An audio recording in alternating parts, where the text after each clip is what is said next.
Hi, I'm Jesse Hoffman. I'm an electrical engineer with Energy Systems Group. I've been working in the energy conservation and power generation and microgrid development business for over 20 years. And we've designed and built and operate several microgrid systems throughout the country. We've developed a lot of lessons learned over the years, and I'm hoping that we can impart some of them to you during this presentation.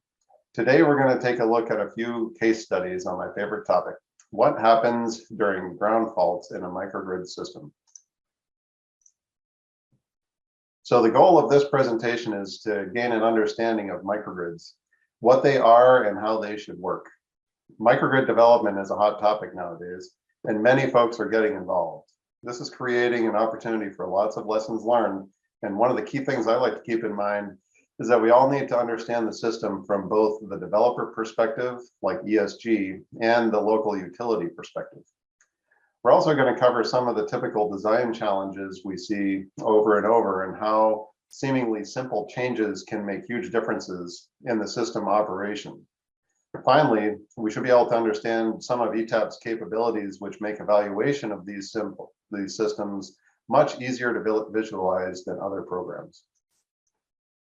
Basically, a microgrid is a system that's designed to operate in parallel with the grid and also intentionally create an islanded power system. The issue we run into is that the design of grid parallel systems is well understood, and the design of backup power systems is well understood. But the design of islanded power systems sometimes is less understood, especially when the system is designed to island a utility type distribution system, such as a medium voltage power system with overhead lines and multiple remote loads or buildings. There's a lot we can do in ETAP when it comes to modeling the microgrid. Low flow studies, short circuit studies, minimum versus peak load studies, switching scenarios, all of these things can be modeled and studied in ETAP, and really need to be studied in order to make sure the system is working right and is safe to operate. Now let's look at a case study of a project that we've been working on. So in the first case study, and I will say this, we find this problem over and over with various designs. So while this is just one case study, we've seen several instances of this particular problem. This is a project that we completed a year ago, and we just recently saw another project come through with a design that had a very similar problem. So this is a real situation that you're going to encounter when you start working on microgrids in the future. In a microgrid development project, normally the design partner is more experienced in backup power generation or parallel generation, and they're not normally 100% up to speed with islanding of the utility grid and energizing utility lines as an island. A lot of times this results in a misalignment between the designer and the utility. The utility always wins the arguments about how the system should be designed, and this can lead to a redesign of the power system or equipment replacement. In this case, early in the construction process, the utility identified that the winding configuration of the generator step-up transformer was incorrect. And this led to a design change late in the design and a transformer replacement. Using ETAP, we can avoid rework like this by studying each use case and ensuring the system works the way that we want. So in this case here, the utility wanted the YY transformer, but the actual design and construction documents included a Y delta transformer. Let's see why the utility required that.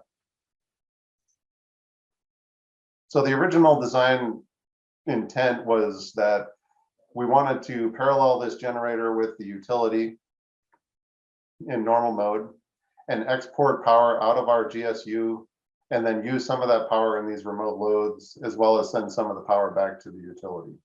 In island mode, we want to just island a portion of the utility's distribution system and remotely power the remote loads and also self-power the local loads with our generator.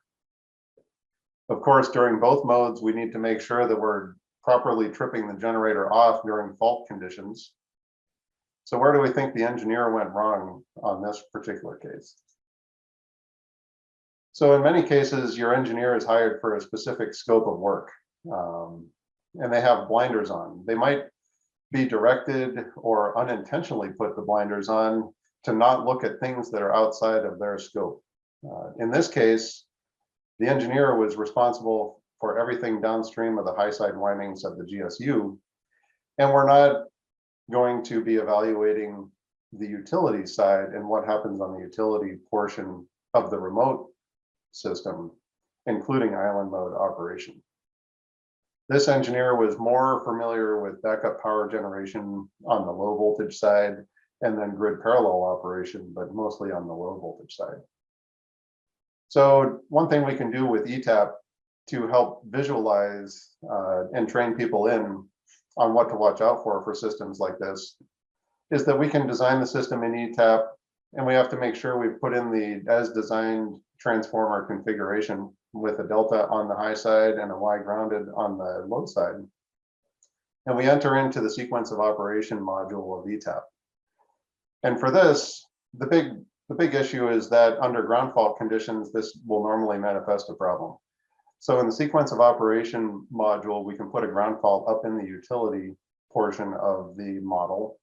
And we can see that in normal mode, when we're running in grid parallel mode, if we have a fault on the utility side upstream of the GSU, the recloser is going to trip first. But then we also see that the recloser will close and have a second shot of reclosing to clear that fault prior to the generator protective relay even picking up. And then you might notice here that it's not actually picking up on a ground fault, it's picking up on phase current, and that was only a second later. So we have a miscoordination between between the generator protection relay and the utility recloser. So in this case, the utility did not want to implement a transfer trip scheme where anytime the recloser tripped, the generator breaker would also trip, but they could have implemented that particular technology, and that would have cleared this generator prior to the first reclose of the recloser. So in this case, what happened was anytime we have a fault in the utility, the generator does not trip.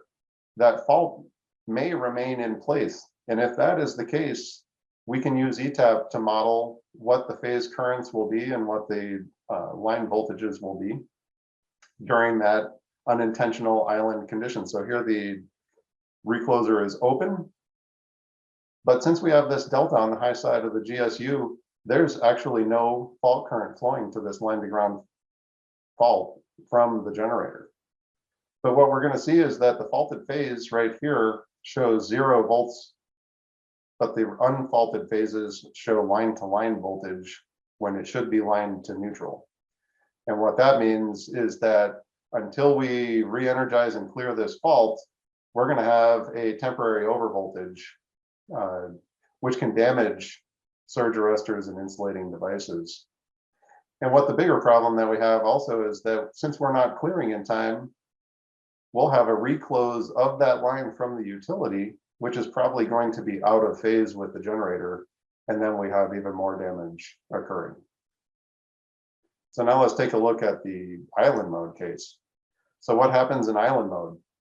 Well, unfortunately, basically nothing happens in island mode. And the reason for that is that when we're islanded, we have a delta winding on the high side of the GSU. In island mode, that means that the entire distribution system right now, without the utility present, is going to be an ungrounded system. So as soon as we have a single line to ground fault, all that we're actually doing is we're changing that ungrounded power system to a corner grounded delta system. So no fault current will flow in this particular case because we can run as an ungrounded, as a corner grounded delta power system. And the big problem that we have with doing that is that the unfaulted phases are going to experience a line to line voltage level versus line to neutral. So not only did we not trip anything off, and we can't clear any downstream protective devices, but we're also going to have a temporary overvoltage for as long as that fault is in place. And that will surely exceed any surge arrestor ratings or insulation ratings or impact any single phase loads that might be in the particular system that gets islanded. So the bottom line in this case is that when we're in an island mode case and we're doing an islanded power system, we need to have a ground reference in that power system for island mode. Now that can be accomplished in a lot of different ways, but it does need to be accomplished. And you can model grounding transformers, different winding configurations. You can model different types of tripping in ETAP to come up with the most cost-effective way of contending with this issue. So the revised intent was that the utility wants Y to Y, and that is what we end up providing. So this system ended up getting redesigned prior to energization. So the project was delayed while the new transformer was ordered.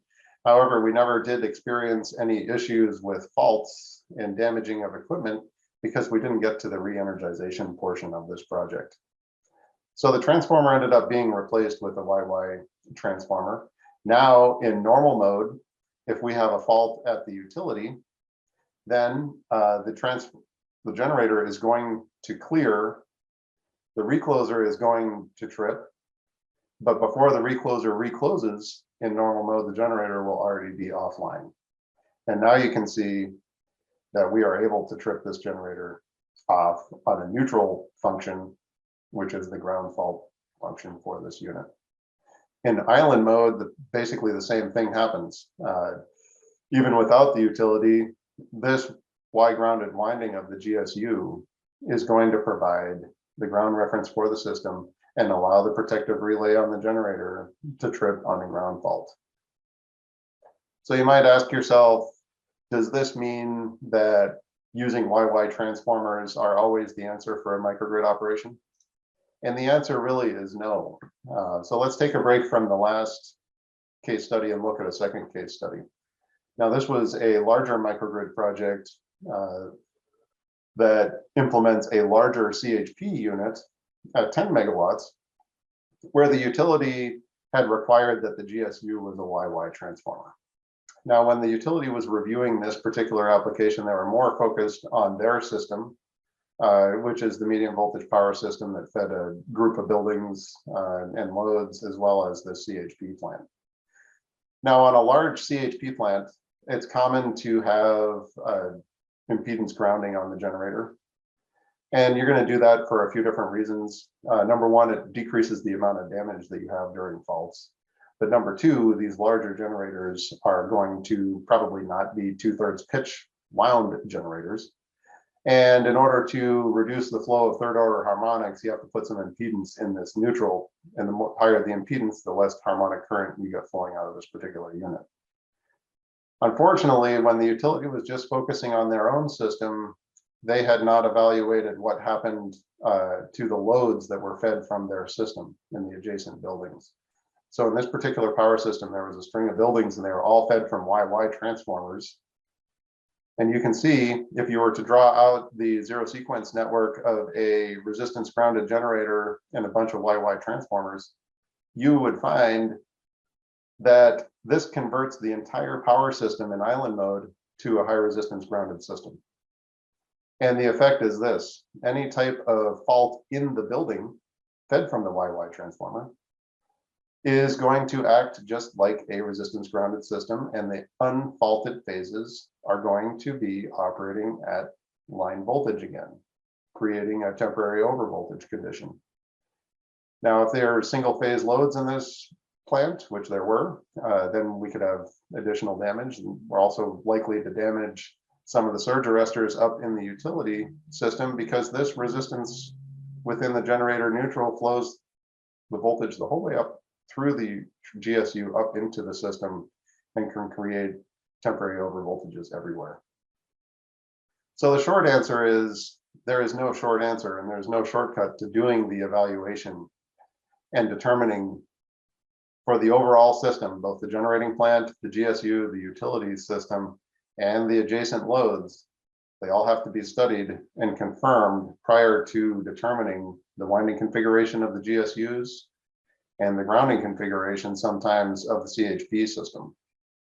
There's just no short answer or one answer fits all solution. In this case, the solution ended up being putting a delta winding on this side of the GSU, the lower side, And what that accomplishes is that you're blocking all the third order harmonic currents that flow from the generator. And you're also establishing a solidly grounded power system at the utility.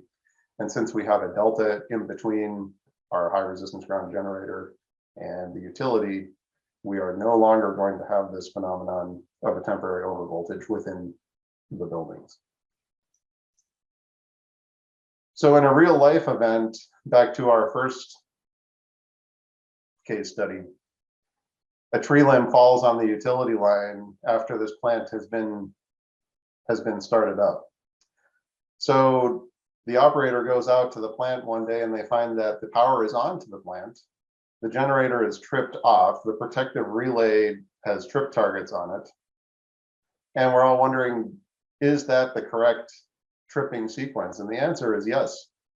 So when there's a ground fault now, because we've already swapped out the transformer with a YY winding transformer, then we can see using ETAP that yes, indeed, the generator was supposed to trip in this case. And then this time, once we add some line impedance here, we're tripping faster than the recloser, which is good because we do not want that recloser closing back into our generator. But once that recloser does close, it might blow that tree limb off of the power line and reestablish power, which is exactly what happened here. So when the operator comes out to the plant, they just see that this protective relay has tripped, the generator is off, but the power is back on. And that is the correct sequence of operation for us on this particular design. Now, what would have happened if this was in island mode? In island mode, we would have had the same exact type of function here where the generator trips off on a ground fault. And the problem that we have in this case is that it's pretty quick because we had to trip this generator off faster than the recloser to begin with. And when we have to do that, it makes it very difficult to coordinate this particular type of generator design with any downstream protective devices that might be out in the distribution system. Now that's a bigger and harder problem to solve, unfortunately, after the fact. But had this engineer decided to model all of these scenarios and use cases using a program like ETAP, simple changes could have been made to this particular design that would have avoided this problem, as well as increased the protective device coordination between our generator and all the upstream devices. Give us a little bit more time to clear faults out in the system when they happen. And the cost wouldn't have been very much more. So what do we need to remember from this presentation? So the big thing that we have to remember, transformer winding configurations is critical.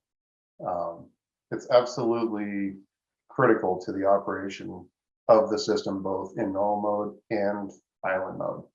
And one thing you can do, which I really promote this, is to look at the utility interconnection requirements prior to determining the basis of design for your winding configurations on a microgrid. A lot of utilities are going to have this freely published on the internet. And when you go to their website, they have it pretty well spelled out what type of grounding is compatible with their system and what types of transformer winding configurations are allowed. And you are better off just using what they specify as the normal winding configuration. But once you've done that, just like on that second case study that we just saw, you need to model both island mode and normal mode using a program like ETAP that allows you to evaluate the tripping schemes that you have in place for the system, just to confirm that what the utility is requiring you to do is compatible with what the system needs to be doing. So in ETAP, we can use the sequence of operation module to visualize the tripping scheme, and it's a very easy thing to conceptualize when you're seeing the flashing tripping sequence and you have a tripping table of what tripped first and what's your second order of tripping. We need to really verify when we do this particular scheme that the utility is tripping. We also are tripping our system, and we need to make sure we're offline prior to reclosing of the utility so that we're not closing in out of sync. And we need to take off the blinders on our system. We need to evaluate both the downstream loads and how those affect the system, as well as the upstream system under fault conditions and under normal conditions. And we always need to be using the short circuit module to check the phase values of the current and the voltage. And a lot of times that is going to flag to you that you have temporary over voltages, or in our case, with the delta winding on the high side of the GSU, it flags to us that there's no fault current flowing back to the utility during line to ground faults due to our transformer configuration.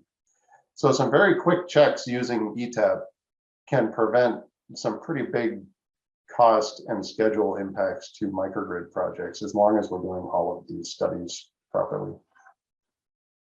And with that, I'd like to thank you for attending.